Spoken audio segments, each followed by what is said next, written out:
السلام علیکم سامعین حضرات، آج ہم ہماری اس ویڈیو میں آپ کو بتائیں گے حضرت ابراہیم علیہ السلام کا واقعہ۔ ابراہیم علیہ السلام عراق کے مشہور شہر بابل میں پیدا ہوئے۔ ابراہیم علیہ السلام کے باپ بتوں کو تراش کر بیچتے تھے اور خود بھی بتوں کی پوجا کرتے تھے۔ ابراہیم علیہ السلام نے اپنے باپ اور اپنی قوم سے فرمایا کہ تم کس کی عبادت کرتے ہو؟ وہ کہنے لگے بتوں کی۔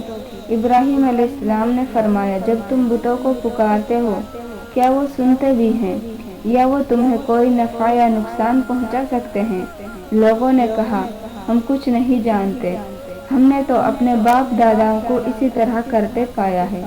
ابراہیم علیہ السلام کو اللہ تعالیٰ نے کم عمر میں ہی ہدایت دے دی تھی، اس لیے ابراہیم علیہ السلام نے ایک لمحے کے لیے بھی بتوں کی عبادت نہیں کی تھی۔ ابراہیم علیہ السلام نے اپنے باپ کو سمجھانے کی بہت کوشش کی کہ ابا مجھے ایسا علم ملا ہے جو آپ کو نہیں ملا، اس لیے میرے ساتھ ہو جائیے، میں آپ کو سیدھا راستہ دکھاؤں گا۔ ابا شیطان کی عبادت نہ کیجیے، بے شک شیطان اللہ کا نافرمان ہے۔ ابا مجھے ڈر لگتا ہے کہ آپ کو اللہ کا عذاب نہ آ پکڑے، کیا آپ شیطان کے ساتھی نہ ہو جائیں؟ اس کے باپ نے جواب دیا کہ اے ابراہیم کیا تو میرے معبودوں سے پھرا ہوا ہے؟ اگر تو باز نہ آیا تو میں تجھے سنگسار کر دوں گا، تو دور چلا جا، کبھی نظر نہ آئے۔ ابراہیم علیہ السلام نے اپنے باپ سے فرمایا آپ پر سلامتی ہو، میں اپنے رب سے آپ کے لیے بخشش طلب کرتا رہوں گا۔ والد کے سخت جواب کے بعد اس نے علیحدگی اختیار کر لی۔ ابراہیم علیہ السلام بت پرستی سے سخت چڑھتے تھے۔ عید کے دن ان کی قوم کے سب لوگ کھانا پکا کر معبودوں کے سامنے رکھتے تھے، پھر شہر کے باہر ایک میدان میں جمع ہوتے، وہاں کھیلتے کودتے خوشیاں مناتے، شام کو گھروں کی طرف آتے، صبح بتوں کے پاس جو کھانا رکھ کر گئے تھے تبرک سمجھ کر کھا جاتے۔ اس دفعہ جب عید کا دن آیا تو سب تیار ہو گئے اور ابراہیم علیہ السلام تیار نہیں ہوئے۔ وہ لوگ جانے سے پہلے ابراہیم علیہ السلام کے پاس آئے اور بولے کہ کیا آپ ہمارے ساتھ نہیں چلو گے؟ ابراہیم علیہ السلام نے آسمان کی طرف نگاہ کی اور فرمایا کہ میں بیمار ہوں۔ وہ لوگ ابراہیم علیہ السلام کو چھوڑ کر چلے گئے۔ پھر ابراہیم علیہ السلام ان بتوں کے پاس گئے، دیکھا کہ ان کے سامنے کھانا رکھا ہوا ہے اور ان بتوں نے اس کھانے کو چھوا تک نہیں۔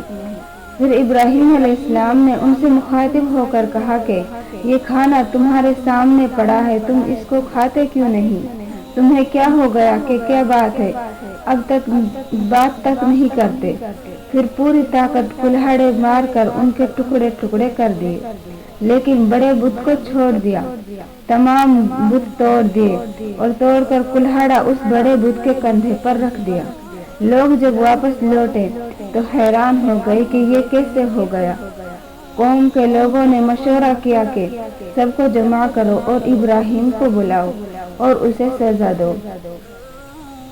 سب جمع ہو گئے اور ابراہیم علیہ السلام سے بولے کہ اے ابراہیم ہمارے بتوں کے ساتھ یہ حرکت تم نے کی ہے۔ ابراہیم علیہ السلام بولا یہ کام تو اس بڑے بت کا ہے، مجھ سے کیوں پوچھتے ہو؟ تم اپنے معبودوں سے کیوں نہیں پوچھ لیتے کہ ان کے ٹکڑے ٹکڑے کس نے کیے ہیں؟ ابراہیم علیہ السلام کی یہ بات سن کر وہ سب سوچ میں پڑ گئے۔ پھر کہا کہ اے ابراہیم کیا تمہیں علم نہیں کہ یہ بول نہیں سکتے؟ اب ابراہیم علیہ السلام نے فرمایا تم اللہ کے سوا ان کی عبادت کیوں کرتے ہو